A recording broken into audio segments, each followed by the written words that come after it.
मुझे ये बताते हुए कि हमारे कुरुक्षेत्र जिला में 49 पशु चिकित्सालय हैं, 72 राजकीय पशु औषधालय चल रहे हैं।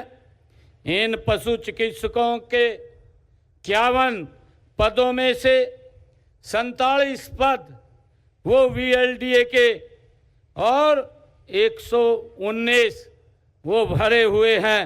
इससे पता चलता है कि हमारे सरकार पशु चिकित्सा पालकों के हित में किस तरीके से काम कर रही है। मुझे ये भी खुशी है कि अभी हमारे मंत्री जी बता रहे थे कि हमें एक गाय अवश्य घर में पालनी चाहिए, क्योंकि अगर आप लोग गाय घर में पालेंगे तो कई प्रकार की बीमारियां स्वतः भी समाप्त हो जाएंगी। भाइयों, हम सब ने गाय अवश्य पालनी चाहिए और इसके लिए हमने ये पहले 25,000 रुपया सब्सिडी देते थे। अगर कोई किसान या हमारा पशु जो पालक है, जो भूमिहीन है, अगर वो घर में गाय रखना चाहता है तो हम एक गाय के ऊपर 30,000 रुपये की सब्सिडी वो हमारी सरकार उपलब्ध कराती है, ताकि पशुओं को, गाय को वो सुरक्षित और उसको पाला जा सके।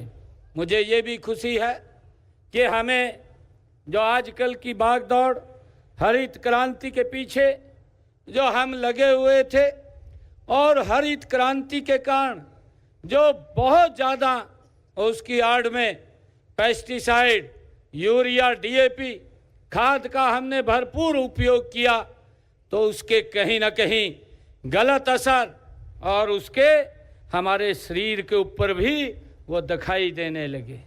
कई प्रकार की बीमारियां, क्योंकि ये पेस्टिसाइड्स आज हमारे सामने आने लगी।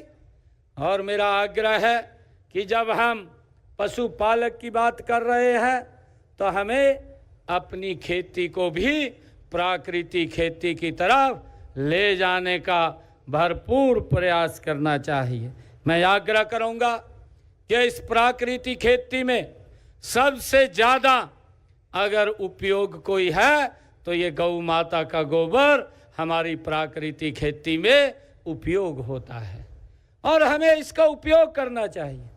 जैसा अभी हमारे मंत्री जी ने भी बताया कि प्राकृतिक खेती की तरफ अगर हम बढ़ेंगे, हम कम पेस्टिसाइड और खाद का उपयोग करेंगे तो कम बीमारियां होंगी। हमें डॉक्टरों पे भी नहीं जाना पड़ेगा, तो डॉक्टरों पे नहीं जाना पड़ेगा तो हमारा शरीर हष्ट पुष्ट होगा और शरीर हष्ट पुष्ट होगा, हम गति से काम को भी कर सकेंगे, हमारी विकास की गति भी बढ़ेगी। भाइयों, अगर हमारा हष्ट पुष्ट शरीर है, अगर कोई बीमारी आ जाती है तो भाइयों एकदम विकास की गति धीमी पड़ जाती है, रुक जाती है। तो हमें इस बात की भी चिंता करनी चाहिए, आने वाले समय के अंदर हमारी पीढ़ियाँ सशक्त और मजबूत हो, उसको लेकर के हमें प्राकृतिक खेती की तरफ वो बढ़ना होगा। और जब हम प्राकृतिक खेती की तरफ बढ़ेंगे तो हमने कहा है कि लोग लाइन में लग करके उस सामान को खरीदते हैं जो भी आप उत्पादन करते हैं।